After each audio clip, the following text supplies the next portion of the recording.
Hey, welcome along. On today's show, it is an honour to have with us one of my favourite commentators on the scene. I've had the pleasure of sharing stages with him around the world: New York, London, Malibu, Copenhagen. He's written a brand new book, The Strange Death of Europe: Immigration, Identity, Islam. The author is Douglas Murray. Douglas, great to have you with us. A lot of us have dabbled in this terrain, and what I like about your book, though, is it winds up very profound and existential. There's really three elements to the book. You deal with the kind of prosaic, bureaucratic government aspects of immigration. You travel around Europe meeting some of these refugees at their ports of entry. And then you get to actually the big questions about whether Europe, Christendom, the birthplace of the modern world, is dying before our eyes. And it seems to me, just by way of introduction, that actually most Britons, most Europeans, they see the news, there's a terrorist attack here, there's something happens in Paris, something happens in Brussels. But the political class and even most European citizens do not even look at it in big picture terms. No, I think that's exactly right. I was so fed up with writing about sort of bits of this question. When the migration crisis in 2015 really kicked off, I was writing pieces, going to the places in Greece and the islands of Italy and elsewhere and following the story up. And I just had this endless feeling that first of all, it needed to have the dots connected. And secondly, that I needed to write about what was really going on, which it seemed to me always was centrally about us. And what it was that we had got that had meant that we were doing what I think is a suicidal thing. And yes, I mean, it's strange in Europe these days, the way in which we get caught up on these, something happens, something blows up, and then a few hours, we go back to the usual routine. The next day, sort of, within a week, before the funerals are over, everyone's sort of moved on. Right. And I thought this needed to try to be explained. Yeah. And as you say, it's at a certain level, it's about us. So that even though Islam makes it into the subtitle of your book, it's not primarily about terrorism or even about Islam. Something deeper is going on in Europe, of which Islam and terrorism are really just symptoms. Yes, I mean, it's something you've said for a long time, that as it were, this just happens to be the opportunistic thing that's most serious that's going on at the moment, but it sort of could have been anything in a way, anything that was assertive and believed in itself. I say in the book there are this sort of set of what I think of as thought diseases that we have, guilt being one. Existential tiredness, which I explain at one point, is another. That sense that, you see, when trying to look at why politicians and others would totally change the society that they ought to be looking after, it can't only be accident. No. And it's certainly not conspiracy, because nobody could have arranged this so well. Right. And I thought it's in part this feeling that we've run out, that the stories run out, that as I say at one point, a change is as good as the rest. Right, which is... And people do actually believe it. You just to tell the story the way you tell it, you begin with a very nuts and bolts chapter on immigration, and you make the very basic point that all the most anti-immigrant figures in the 1960s, what has happened is on a scale beyond all their doomsday predictions. So that for British viewers and other European viewers and Commonwealth viewers will be familiar with the name of Enoch Powell, who was a prominent conservative and gave a famous speech which became known as the Rivers of Blood speech. And you point out in the beginning of your book that if you look at the boroughs in London, which are now majority non-white British, that's beyond anything Powell predicted. No, if Powell in 1968 had decided to say that in 2011 the official census would show people who identified as white Britons to be in a minority in their capital city. Right. I mean, that would have caused. We think that the speech caused enough trouble as it was. That really, that would have got him, confined, I'd have thought. But people would have thought that he was just nuts, that there's no way that can happen that quickly. Yes, and as we all know, all the worst doomsayers were underestimating the situation. I mean, the other one is or one of the others I give is the example in France of this, I think, a ugly novel, Camp of the Saints, which has, 1 million people landing on the shores of France, coming from the Third World. And there's this interview I quote in the book where in 2011 the author of that novel that was published in 1973 thought to be absolutely explosive and so on, he's interviewed about the fact that quite a lot of what he said seems to have sort of happened. And at the end of the interview in 2011 on French television, the interviewer says, you've got to admit, Jean Raspail, you've got to admit, the numbers never happen like that. And he says, no, that's true. We never actually had 1 million people come in one go. 2011. Right. It was. Even the most apocalyptic people. And then Frau Merkel invites in whatever it is, 1.5 million to Germany. And you have and again, these are the major powers we're talking about here: Britain, France, Germany. But you just mentioned en passant at one point that the majority of Swedes alive now will live long enough to see them become a minority in their own country. Yeah. This is Sweden, which is kind of as far north as you can go in Europe. And it's also, it's interesting to me because with Britain, the 1948 British Nationality Act made a quarter of the world's population British subjects. They did not distinguish in law between one of His Majesty's subjects from Kingston-on-Thames, Kingston, Ontario, Kingston, Jamaica. You can argue about whether that's a good idea, but it is a legal fact. Sweden is not anybody's idea of a great global empire. How do Swedes wind up becoming a minority in their own country? It's a very interesting case, a Swedish one. There were things that I kept on thinking may not apply to certain countries.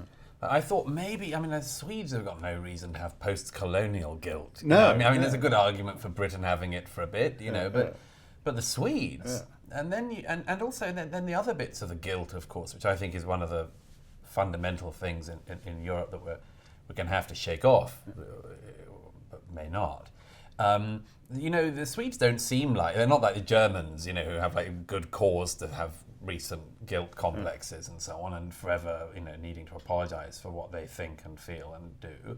The Swedes, you wouldn't expect that. Actually, all of the same things exist. The Swedes do have a kind of weird post-colonial thing. They have a guilt thing as well. They've actually, strangely, the further away they come from the war, the more guilty they feel about it seems. Right. So it's just more quietly expressed, but they're all symptoms of the same thing.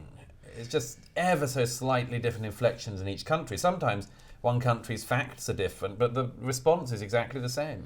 Yeah, there's an interesting phenomenon that goes on in Europe. When I first started writing about this, I guess, shortly after 9/11, sophisticated people at think tanks and whatnot used to say, well, this is a completely banal reductio. Obviously, if you look at Pakistanis in Yorkshire, that's completely different from the experience of Algerians in Clichy-sous-Bois, or Turks in Hamburg, or and in fact, None of it is. It's Yes. like you could toss, the Turks could be Yes. in Yorkshire and the Pakistanis Yes. could be in Clichy-sous-Bois, and it all seems to come out the same. Yes, I mean, well, that's one of the things that you've been on to for longer than anyone. And what's so fascinating about it, isn't it, is that it's almost as if at any one time the only thing worth talking about can't be talked about. Right. As you say, I mean, sort of endless sort of, I give an example in the book at one point of a discussion at the University of Heidelberg I was unfortunate to be a part of, and the realization of the horror of what thought was thought to be.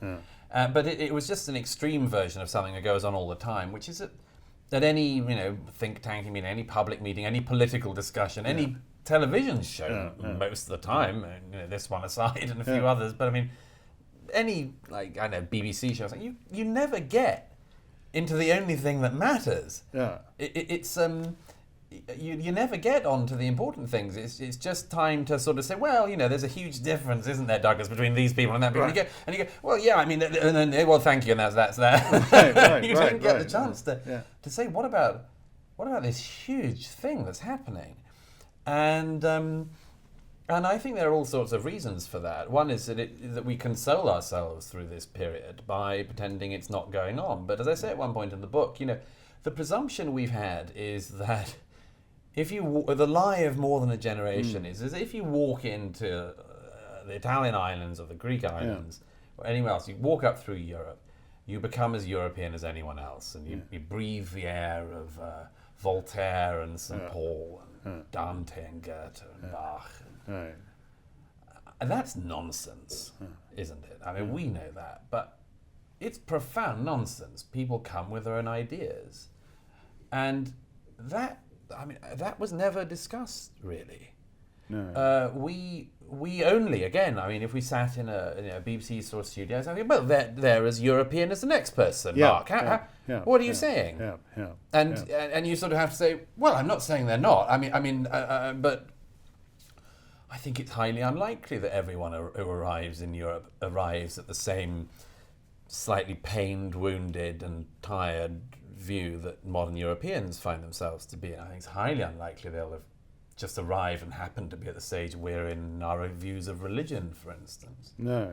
Much more likely they'll bring their own views, and we're discovering that, aren't we? Well, you describe at one point you're in France and you visit the famous cathedral in which Charles Martel's remains are interred, the man who held the line against Islam in 732 and is celebrated, and that's why he's buried among the French kings. That's his stature. And yet you describe the scene around that cathedral, which is really quite remarkable. Yes. Aside from that Christian building in the middle of it, it's not Europe anymore. No. I mean, I say if Charles Martel got out of his tomb and wandered just outside the Basilica at Saint Denis, he would think he'd lost the Battle of Tours. Right. It's a very strange and painful thing, this. The French, I think, are deeply pained by this. They don't know what to do about it. The centre of Paris, they all know this place is there. It's an extraordinary part of their history where the tombs of the kings all are. But they don't want to go there. And they wish it wasn't there. They wish it wasn't as it was. But it is. And you make it an actually quite a subtle point about public transit in Paris, where there's two categories of subway lines, as it were, and how it's possible to ride the upper subway line and still think you're in France, but that the lower line, which is the one the immigrants take across the city, is completely different. It's the metro, where it's also chichi, centre of Paris, everyone's sort of thin and well dressed and everything like that, going off to their offices and so on. That's the sort of shallow line that stops quite regularly. But then there's the deeper line, the RAR, which goes out to the suburbs and goes out to the airport, and that stops much more occasionally. and travels a far further distance, and it's like another world.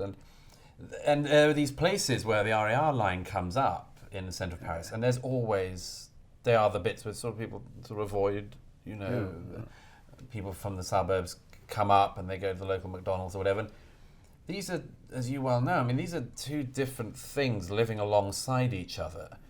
But you do get these intimations sometimes of how this can go.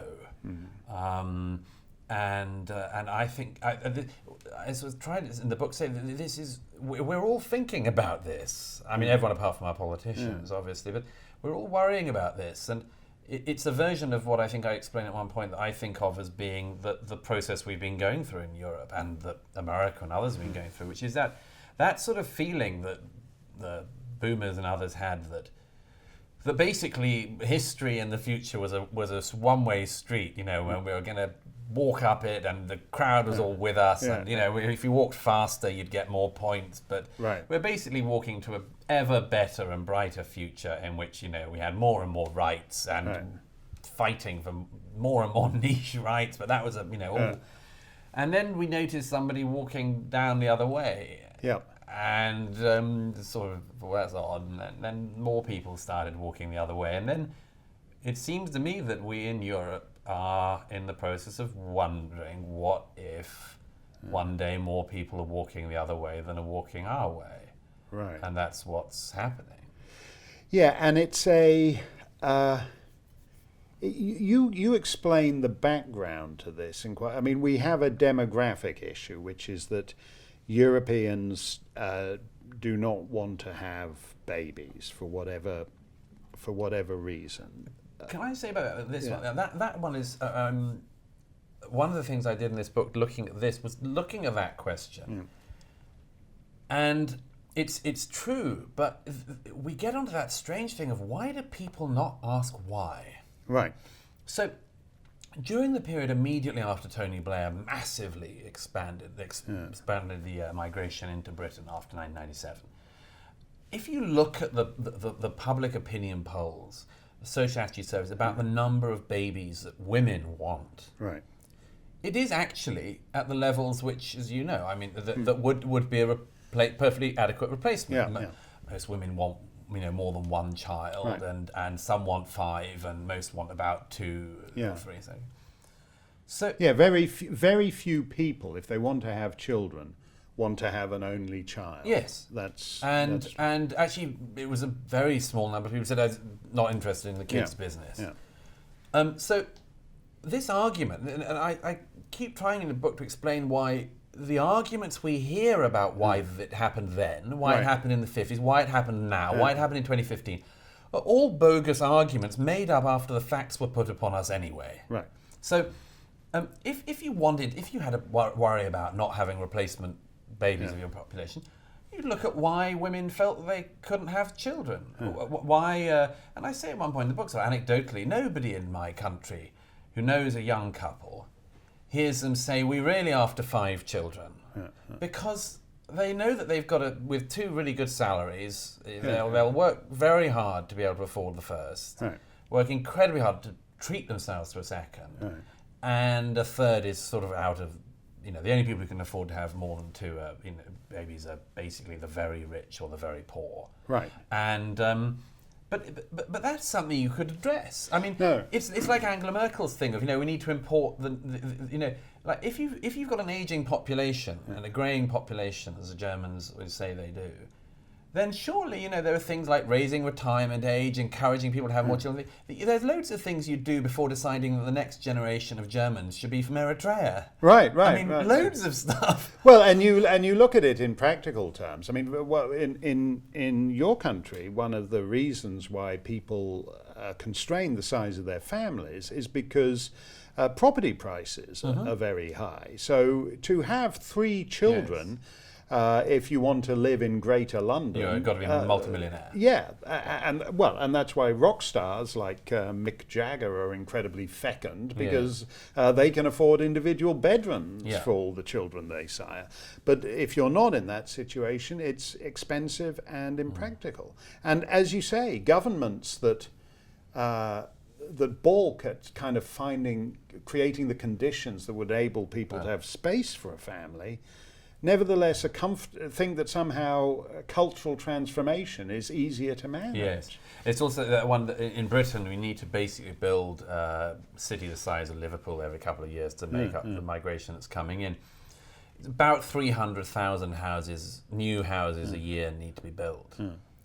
And almost nobody says that's actually net almost precisely the number of people who are coming in each year. Right. It never gets raised. Right. And of course, if you do raise it, it's like, oh God, you're banging on about it. Everything's about immigration, isn't it? You're going on about immigration again. You go, well, actually, it does affect almost everything. Yes, it affects property prices. It affects people's views about the future of their country. It affects their views on culture and everything else. Yeah, I mean, it's quite a good thing to bang on about. I mean, we chose a good subject. It's still a disreputable subject in a certain sense, isn't it? And you have people. I saw Kenneth Clarke, former Lord Chancellor, big heavyweight member of the Conservative Party. He was on Question Time with my old friend Conrad Black a few months ago, and I happened to see him.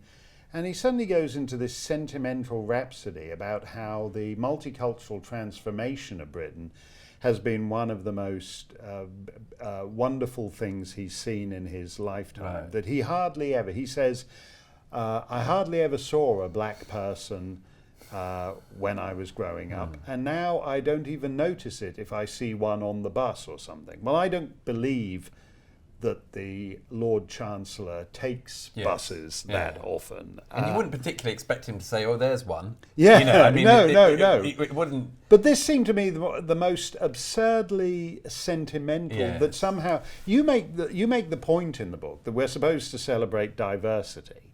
And Britain is already like a big Stanley Gibbons album. It's got, initially it was the Empire. Yeah. Now you've got people from places that were never. Within Her Majesty's dominions in any sense.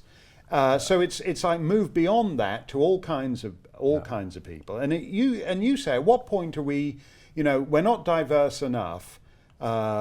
If we add another 1 million Pakistanis, are we diverse enough, or is it going to be another 4 million Pakistanis? Yeah, I mean, as I say, I mean, the problem with parts of East London is that they're not diverse enough, but they count as diverse. They're just there aren't the sort of people who tick white British in enough a number to make it a diverse place anymore. But does that count? Yeah, because you're saying that diversity means now predominantly Muslim areas of the East End, where all the non-Muslims have found it uncomfortable and moved out. Well, that's the thing, you see, because the Kenneth Clarke argument is, well, there are still these bits of the countryside, of course, where the sort of, they haven't had diversity enough. Actually, that isn't true.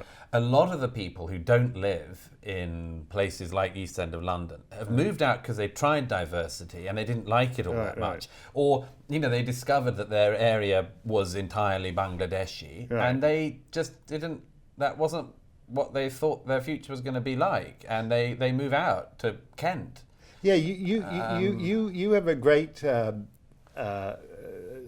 paragraph in the book, and just like an observation, which is fascinating, that because it's about the difference between how we live our lives and the attitudes we hold. And you talk about Swedes in Stockholm who find Swedish cities are all becoming a bit too diverse and multicultural. So they move out to the country to live among more of their ethnic Swedes. But if asked by pollsters, they still say that, oh yes, we'd much prefer to live in a more diverse neighbourhood. Yeah, the less diverse the area you move to, the more in favour you are of diversity for other people. But at the heart of this, it's one of these huge questions, which again we never asked ourselves. I mean, this is one of the things that fascinates me about this is just looking over the history of this, we never ever predicted any of it, and we never asked any of the serious questions. And one of the things that is most bizarre about this whole thing is, like, what was it about ourselves in Europe that we decided, Europe is a really boring, uncultured place that hasn't done enough or thought enough or created enough. And what we really need is an injection of people from around the world to bring us their brilliant culture. Now, the thing about this is, of course, is that we all know that who of us doesn't want to know about the world's cultures and find out things? But the blessing you get from it isn't constant in relation to the numbers who arrive. So the first Afghan can introduce you to Afghan food. Right. But the 1,000th Afghan doesn't introduce you to more food than the first, and the millionth, and so on and so forth. So, but what is it about us that makes us think that there's this hole in our heart, that the culture that produced all of this in Europe, the culture that produced the Renaissance and the Reformation, and the heights of what we regard as civilization, actually had a hole in its heart that needed filling, because you never ever hear this about anywhere else. No one ever says. The thing about Somalia is they really need an input of people from Wales to go and introduce them to, you know. It's really hard to find a good French restaurant in Mogadishu, and, you know, the chamber orchestra really could use some, there's not enough bark in Somalia.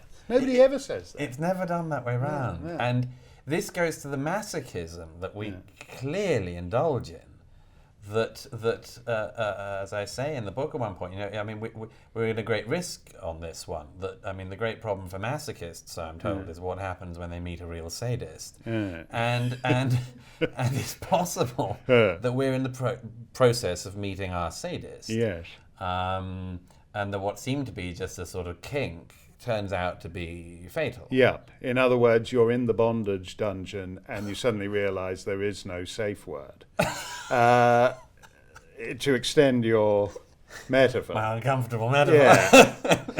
Yeah. What I find interesting, though, before getting too hung up in the bondage dungeon, is, you know, as I go about, I don't live there, so I go back to places, sometimes places I just knew as a child.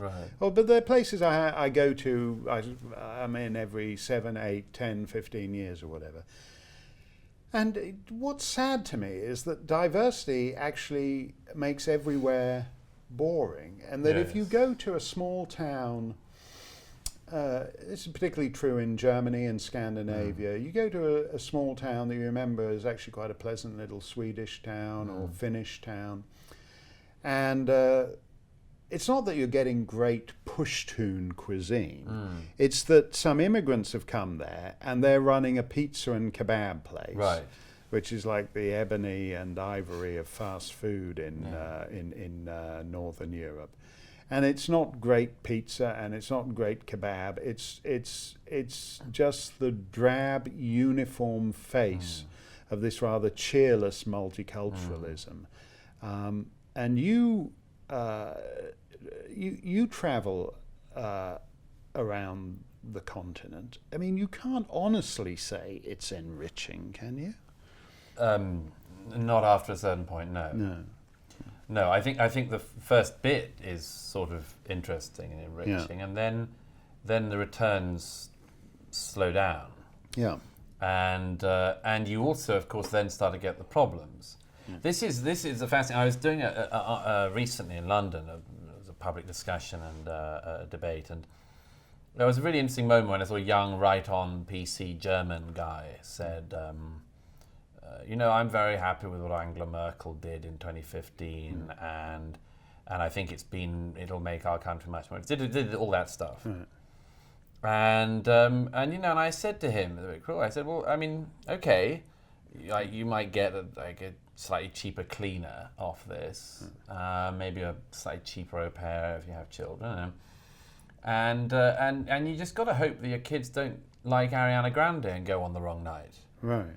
And if you are willing to take that, if it was presented like that, I say slightly tongue-in-cheek at one point in the book that, I mean, the deal we seem to have come to on all this in Europe is that on the plus side, you know, or on the minus side, we've got a bit more gang rape and beheading than we used to have. But on the plus side, there's a much wider range of cuisines. So it's all swings and roundabouts, isn't it? Yeah. Just got to choose, you know. Well, and that's if you'd have ever said to the public, I mean, actually, if Merkel said it now, look, only a couple of people out of Yeah. the first million will be suicide bombers. Yeah. And on the one side, you get a wider range of languages heard in your local neighbourhood. And on the downside, every now and then, if you're standing outside the wine bar in Ansbach, you'll get blown up. But, Right. right. Everything's a choice, Yeah. No. It's like you met these people at their ports of entry on the Mediterranean where they come in, and you're sweet and affable with them, and you wish them all good luck. Yeah. The point isn't that some of them are suicide bombers and some of them are rapists, gang rapists, child rapists, whatever. The point is that all of them en masse eventually reach a point where they change Belgium or the Netherlands into a mere territorial designation. Yes. Yeah, that's right. By the way, one of the reasons of going and speaking to people at the front line was I think that if you're going to draw conclusions, or let alone some suggestions, as I rouse myself to do by the end of the book, you need to stare the whole issue in its human face, and that includes speaking to people who've been through the most terrible things, obviously. People who fled Afghanistan and so on have stories, some of which I relay in the book, which are unimaginable. But I suppose one of my overwhelming feelings is we've got to do that and recognise the scale and still find answers. Right. One of my views these days is just that, in general, because of our politics and particularly the way that sort of millennials are persuaded to look at the world, everything is as if it's about, I'm great, you're Hitler, I'm good, you're evil, hear me roar. Right. And, or mew. Yes. And wine. But one of the things I say towards the end of this book is, actually, when it comes to something like this, it's about competing virtues. Yeah. Just as sometimes things are about choosing between evils. Right. And we've got caught in this competition between what I describe as justice and mercy, which, and we have the tools in our own traditions of rationalism and philosophy to deal with this. Aristotle looked at this.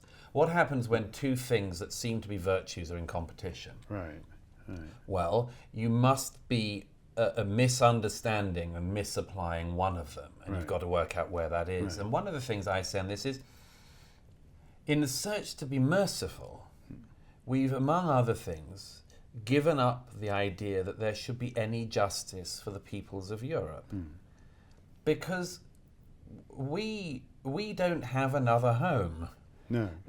We are in the process of wrecking the only home we have by saying that absolutely anybody from anywhere in the world who wants to come into our home and make themselves at home is welcome. Yeah. And that is to my mind, the most wicked thing to do.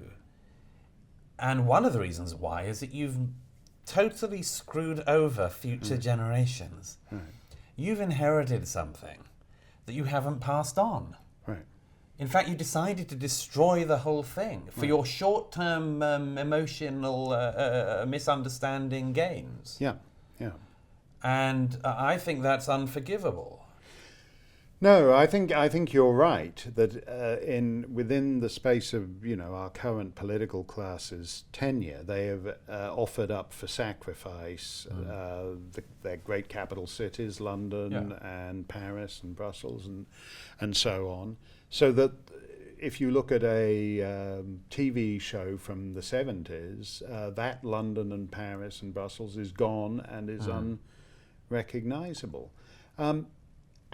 Why it happens, you made an interesting point to me once. You were talking about that in a sense we think we're stronger and more confident than we are. And you said it's like when the Prince of Wales goes to visit an Anglican church on a Sunday morning. And of course everyone hears that the Prince of Wales is coming to church service this Sunday. So the pews are packed, and he walks in and he thinks, I don't know what they're talking about. Church of England is in decline. Things seem to be humming along. And your sense is that that over evaluation of our own cultural strength is yes. I think that sort of Merkel, Blair generation of politicians also have a version of that. You know. They don't see what anyone who's younger than them can see, in particular, whether they like it or not, which is that all these things are changing very fast, and that strong sort of assertive culture is not there. You know, where in our schools would students and pupils be taught to carry on this tradition? Mainly they're told how to war on it. That's the new, has been for a generation. Right. And that's the new way to be clever and virtuous. Yeah. So maybe they just won't pass it on this time.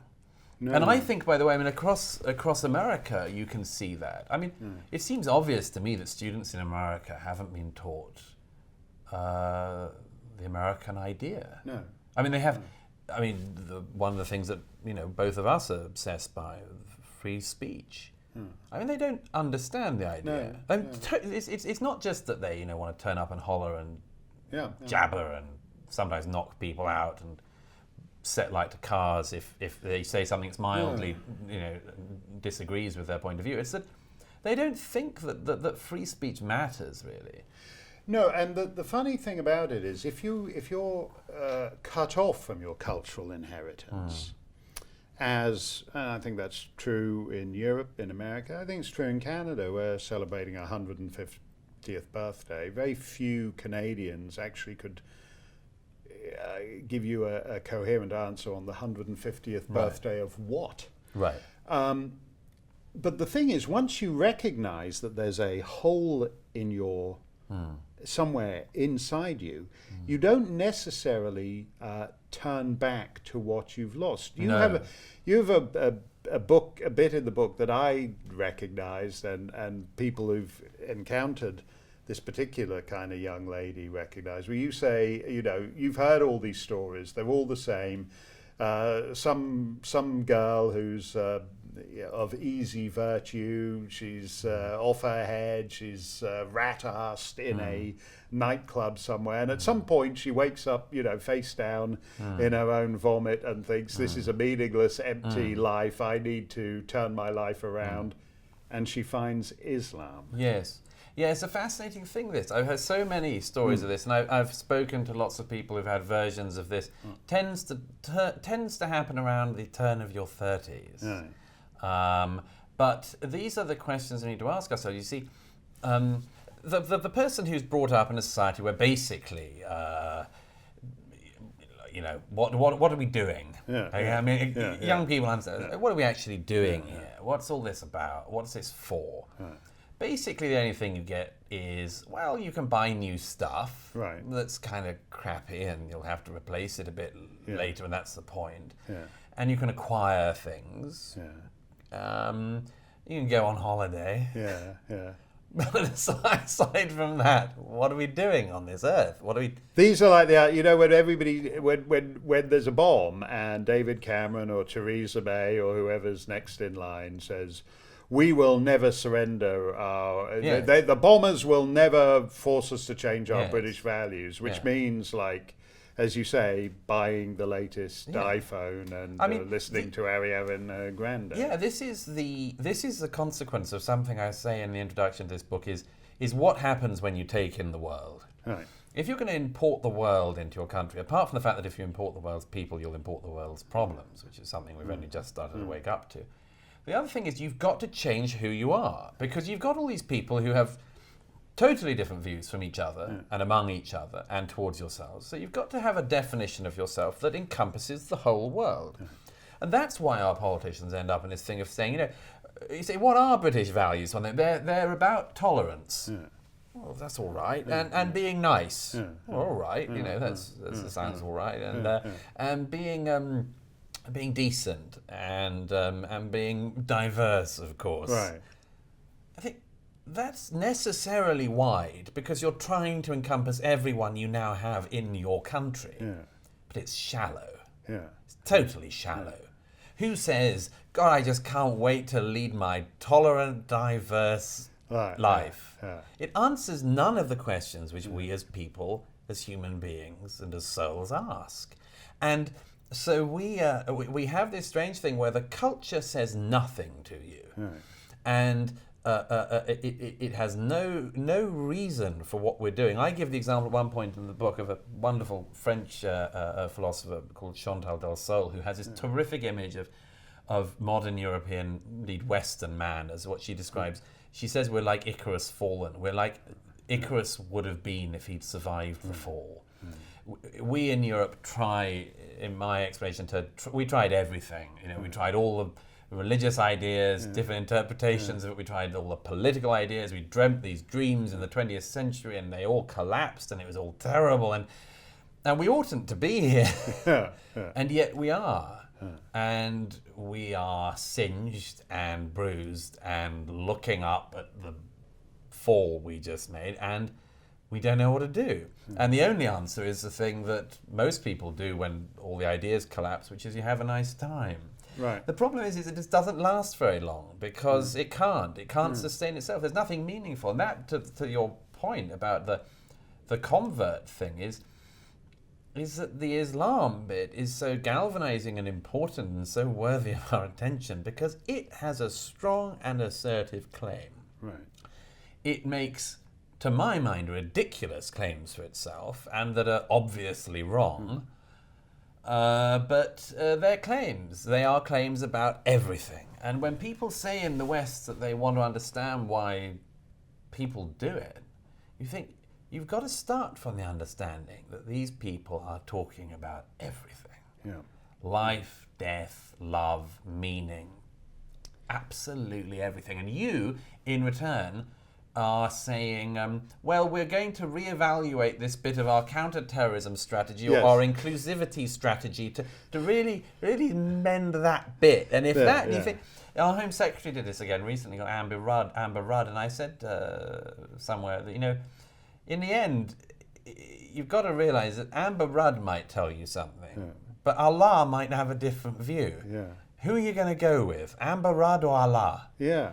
I reckon most people will notice that the Home Secretary will probably be replaced in a few months' time and so on. They may just plump with what they regard as being the answer to absolutely everything.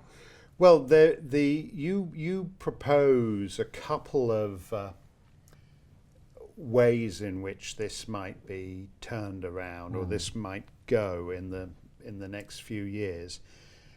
And you mentioned Michel Houellebecq's novel Submission, in which the protagonist makes an effort to come home to Christianity, and he can't do it. Yes.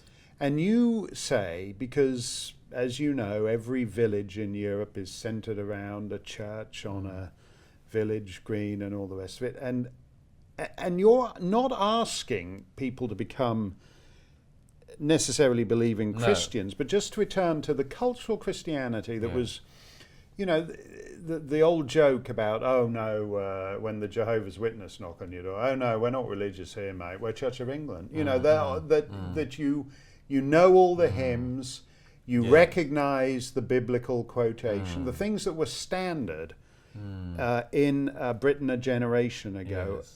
And on most of the continent, and we're along, even getting back to that. Yes, I try to. I mean, some of the things I say in the book about slowing down the migration flow and all these things are sort of practical suggestions, but these are the ones. These ones are the ones that really matter. The big existential things. Yeah. I mean, I'm not asking people to be believing Christians. I'm not a believing Christian, but one of the things I say is that we are Christians anyway, whether we like it or not, and we're probably finding that out at the moment. I mean, where the hell do people think that human rights came from?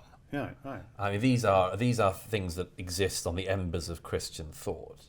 But you know as well as I do, Douglas, that there are a lot of people who say, well, I'm totally opposed to what Islam's doing, and then they suddenly but they say I'm a secular, rational atheist. No, they're a secular, rational Christian atheist. Right. They may not want to be, but they are. Yeah. They still dream Christian dreams. Yeah. They still have Christian thoughts and impulses. They don't actually behave as they would if they had no baggage at all. But this is one of the most important things, is what is our attitude towards this past? There's a passage in the book where I mention, what is our attitude to these buildings in our midst? Are they embarrassments? Are they something we think we return to in times of trouble? And one of the few things, this is, as it were, too deep to be picked up by the sort of average Guardian reviewer, who I was somewhat lambasted by, as if this was classic. There's a classic thing about the shallowness of our time, where whenever you mention anything important, it's like, oh, why are you going on about that for? This goes back to the thing about the migration. Why didn't you join us in talking about this boring by-election prediction? The sort of present tense hamster wheel is all that matters. But this attitude, what our attitudes towards our past is, matters, and warring on it, I know, is not an answer. In fact, is part of our current catastrophe. Warring on our past includes the people who say, I'm really against suicide bombers, and that's why we've got to close faith schools. Right. Or they go, I will criticise the crazy jihadi, but I also don't want bishops in the House of Lords. No. And I mean, apart from being a total waste of your energies and time, it's also just obviously positioning. I'm just showing I'm really even-handed in this. It's also that Ratzinger, Pope Benedict, is one of the sort of central figures of this book in a way, because we should take seriously several of the very straightforward things he urged. And one of them was, he said, he at one point urged and persuaded the late Oriana Fallaci, who was an atheist, of this. He said to behave as though God exists. And he also made what I think of as being one of the key insights, because one of the reasons why people war on their origins in Europe is, apart from the positioning and all that sort of thing, is because they think that it's about the philosophy and the reason and the science or the religion. Right. And I say at one point in the book that we should recognize, for instance, I say, look, the churches have given up claims. Benedict did it himself in the encyclical. They've given up the claim to legislate. Okay, there are parts of the world where that's not the case, but in modern Europe, the churches basically have no legislative power and have, by their own admission, said they don't want it. So as long as they cannot impose their beliefs on a non-believer or somebody who believes this, the argument about the position of religion to that extent in the moral sphere has been sorted out. But there's something that the non-religious then have to do, which is, and I think this is a quid pro quo, which is to concede that in matters like issues to do with life and meaning, the churches have a voice. They've thought about this. I mean, one of the great things I discover on campuses sometimes is people are like, oh, we don't want any X telling us about, we don't want that bishop telling us about, procreation. Right. I think, well, it's possible that the church has thought about these matters. I mean, it may have even thought about them more than you have in your 18 years of life or whatever. And there's a whole set of issues with that case. It's almost as if we've said, anything that comes from our religious and philosophical tradition, by its nature, is of no interest to us. Right. Because we've got this great new idea. And of course, sadly, the great new idea is this St. George in retirement, as the late Ken Minogue described syndrome, where the whole of life is a set of battles for rights, and you've slain the dragon, and now you stagger around the land looking for smaller and smaller dragons, till you're in the situation the left's in at the moment, where they're just standing, leering and waving a sword around at empty air. Or the less relevance an issue has to people, the larger it looms. So that sexual identities no one had ever heard of till 20 minutes ago, like all the intersexual questioning and all those become suddenly the be all.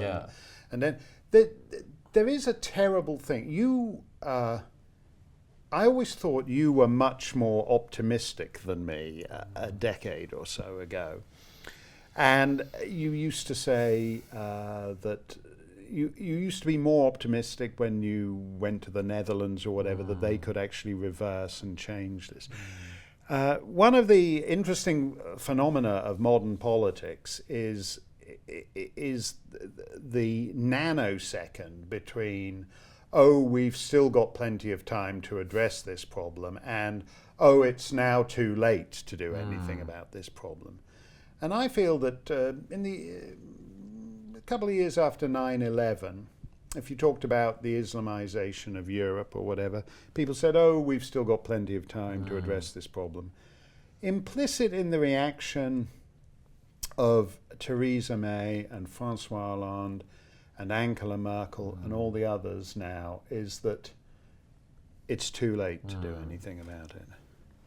Well, it's certainly beyond any one politician or any one generation of politicians. And I've come to the view that I think you're right. I mean, I was probably more optimistic 10 years ago, but then events happened, don't they?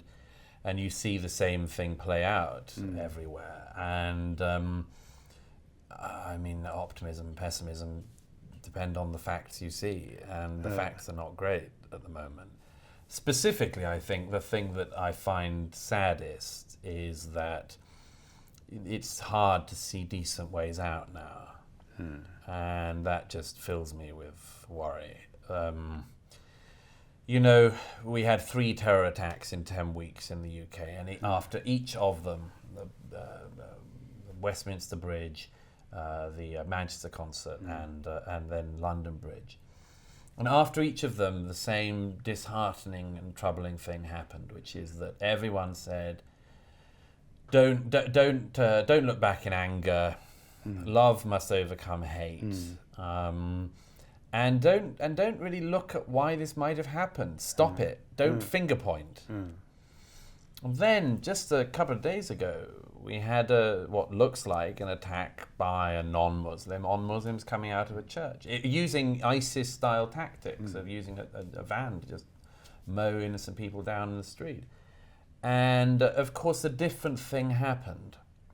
Instead of love must overcome hate, don't point fingers, it was get your fist out and find the people who you know, actually, I mean, I don't want to jeopardize any future trial or anything, but it looks like the guy was just a lone madman who may have had the most horrible, and obviously did have the most horrible views. But there's no, my point is, what's so disheartening is that there is still so little desire or appetite to find out and deal with the problem when it is, you know, a 22-year-old of Libyan descent blowing people up on the way out of an Ariana Grande concert. But we still just know exactly what to do, focus everything when it's the crazy white, far right, whatever. Why don't we apply the same thing? Even now, why wouldn't we? And that, to that extent, we know we sort of go around in just this boring, tiny learning curve circle. There was a BBC question time the week after the Manchester thing, and this guy in the audience said, look, the mosque that the bomber went to, I went there on an open day the other month, and they gave me this leaflet, and it's all about how awful the West is and how... And you know, this is an interesting point. We would think this is an interesting point. What show was it? No, everything was just like, shut the guy down. The presenter was like, well, we don't know that you picked it up there. And then there was a woman in a headscarf who said, I go to that mosque, and I don't believe that was given out anyway. You quoted it out of context. And and everyone was like, yeah, put it out of context, wrong, didn't pick it up, total lies, boo to the... And this guy is like, left then, nobody says, but the presenter says, we don't know whether you got it at the concert. and he's just like, this bloke with his leaflet thinking, what the hell just happened? He's like, it's in my hand. I said it, I read a piece after saying, welcome to the rest of us, mate. It's there. No one cares. No one cares about the interesting and important fact. They shut you down because they don't want it. No, and it's what Hans Christian Andersen got wrong in the little boy who points out that the emperor has no clothes. Because when you point out that the multicultural emperor has no clothes, the mob just clubs the little boy to a pulp for disclosing that in fact. Yeah. Just as a final question, Douglas, because you, as I say, you posit alternative endings in the book. And in a sense, the longer it goes on without something changing, the more it's, and it shouldn't be necessary to point this out to anyone from the United Kingdom, because you have journeyed through this process all over the map in various little colonial skirmishes, and much closer to home in Ireland. The longer you go on, the worse the options get, until only violence remains. Can violence be avoided? I just hope so. One of the points I make at the end of the book is that I think we have been losing the opportunity to have a soft landing on this, and that really worries me. I mean, things like this attack outside this mosque the other day are in some ways even worse and more disheartening, because you think, oh God, let it not be like that. You know, let it not be sides, you know, forming and revenge attacking each other. As you say, we saw that in Northern Ireland, and we've seen it in many other places. And I think we've been running out of time to make it an easier landing for ourselves. But, you know, this is all stuff that America, and we're all going through versions of this at different stages. So the best we can do, it seems to me, is be as well informed as possible, to have as wide a discussion as possible about it, to recognize and to speak fearlessly about what we think is coming or possible, in order to be able to weigh up our options decently. And I think there is still always hope. There is always hope that something changes, that people come along. I mean, I know people hate the sort of great men of history sort of version of history now. It's all got to be about class struggle and gay rights. Yeah. And, but strong man on a horse. But actually, in my view, I have a bit in the book about what I call the early warning sirens. I don't mention you in it, by the way, because you're not a European, but I would have, if I'd have gone beyond European, you would have been one of the very earliest warning sirens on this, because you've been warning about this for a long time. But the point of those early warning signs is also this point, actually the people matter. You know, an Italian left-wing feminist there, a gay Dutch politician there. People matter, and in a way, one of the worst things about the kind of class struggle, socioeconomic view of history is it tells people you don't matter. It's all about something else beyond your control. But I think that isn't true. I think that people change history. Right. And maybe at some point soon there'll be more people, whether they're Muslim or non-Muslim, whatever skin color, whichever nation, who will help get us out of this. No, and I would like, you mentioned, you know, Oriana Fallaci, who was a ferocious left-wing feminist. You mentioned Pim Fortuyn, who was a kind of gay hedonist Dutchman. What's interesting is that, as you say, none of these people are like right-wing hate. I mean, when I got into my little problems in Canada, I was a right-wing hater, so it was entirely reasonable for people to say, oh, he's no spokesman for free speech. Why couldn't we have had Margaret Atwood? So that's entirely reasonable. But what was interesting to me about Oriana Fallaci, the left-wing feminist firebrand, Pim Fortuyn, the gay hedonist Dutchman, is that within 10 minutes of embracing this issue, they suddenly became a right-wing hater just like me. Ayaan Hirsi Ali, who is a black Somali immigrant. She gets cancelled at Brandeis at an American university because she's suddenly right-wing hater riddled with white privilege. You know? Yes, that's these are all very bad signs, all of this. But again, I mean, maybe it's also the case that the public are with these people. I mean, I one of the things that is most fascinating to me about this is this vast gap. Right. That's you know, if you write for papers as you do and I do, you get to hear back from people. And the number of times there are questions which I, you know, probably overthink and furrow my brow, worry desperately, morning, noon, and night about it. And it's, it's a reader who it's a, oh no, we're not bothered about that. No, or, oh no, that's fine. No. Oh, we won't put up with that. And so this, I mean, one of the things of recent months, post-Brexit, has been noticing the way in which people on the continent are very distrusting of the people, actually. Right. But I do have a residual, even after our recent election in Britain, where Theresa May coshed herself over the head repeatedly, and the British public helped her. Even after that, and even after things like the rise of this lunatic Jeremy Corbyn to position, I do still have a faith in people's decency and honesty, and I don't think we are mobs waiting to break out, and I think we're reasonable and tolerant people who just don't like having the piss taken, really. And would rather it wasn't taken. No, if you wouldn't mind awfully. That's if you wouldn't mind awfully. That's a very English and civilized way of putting it, to Douglas. You said something about speaking out fearlessly.